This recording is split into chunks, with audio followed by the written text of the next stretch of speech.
శ్రీ గణేశాయ నమః, శ్రీ సరస్వత్యై నమః, శ్రీ గురుభ్యో నమః. భక్తులారా, వ్యాస ప్రోక్త భాగవత మహాపురాణం యథాతథంగా చెప్పుకున్నాం. ప్రతి శ్లోకము దాని అర్థం. ఇందులో భాగంగా నిన్నటి వరకు మనం 8 స్కందాలు పూర్తి చేసి 9వ స్కందాన్ని కూడా మనం 19 భాగాలుగా చెప్పుకున్నాం. ఈ రోజున 20వ భాగాన్ని చెప్పుకుందాం. చెప్పుకునే ముందు వ్యాస భగవాను ప్రార్థన చేసుకుందాం. వ్యాసాయ విష్ణు రూపాయ వ్యాస రూపాయ విష్ణవే నమో వై బ్రహ్మనిదయే వాసిష్ఠాయ నమో నమః. నారాయణం నమస్కృత్య నారాయణుడికి కూడా నమస్కారం చేసుకొని ప్రారంభం చేసే ముందు ఆంజనేయ స్వామి కూడా మన దేవాలయపు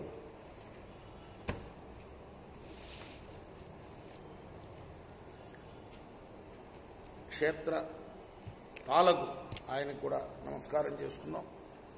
ఆంజనేయం మహావీరం బ్రహ్మ విష్ణు శివాత్మకం కరుణార్క ప్రభంశాంతం ఆంజనేయం నమామ్యహం.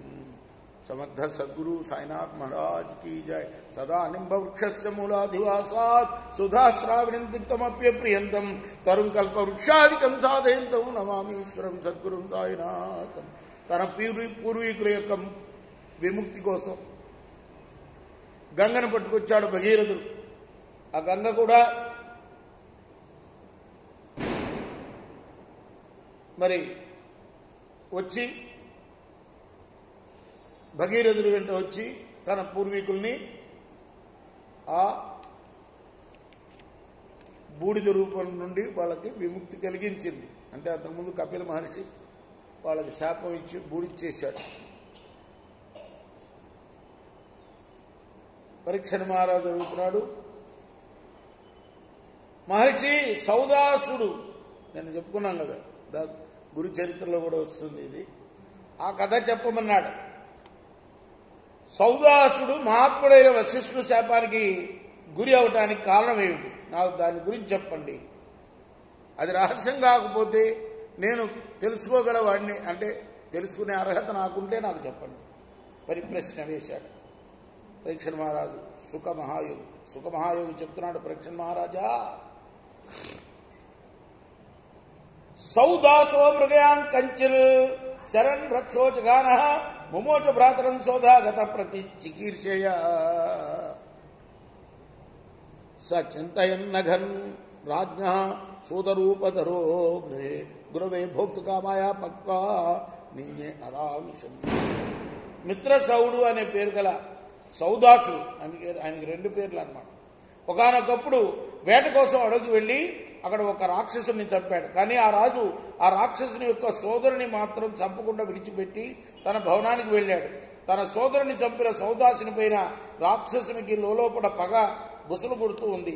అందువల్ల అతడు రాజుపై ప్రతీకారం తీర్చుకోదలిచి వంటవాడి వేషంలో రాజభవనంలో ప్రవేశించాడు.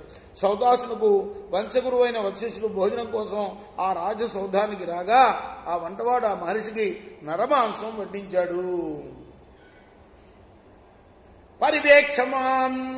పరివేక్షమాణం భగవన్ విలోక్య భక్షమంజసా రాజానాం అసవత్కృద్ధో రక్షో కేవం భవిష్యసి రక్షాకృతం తద్విదిత్వా చక్రే వార్షికం సోప్య సోంజలినాదాయ గురుం శప్తుం సముజ్యత వారితో మదయం చాపో రుసతి పాదయోర్జ దిశ కమవనీం సర్వం పశ్యన్ జీవమయం నృప.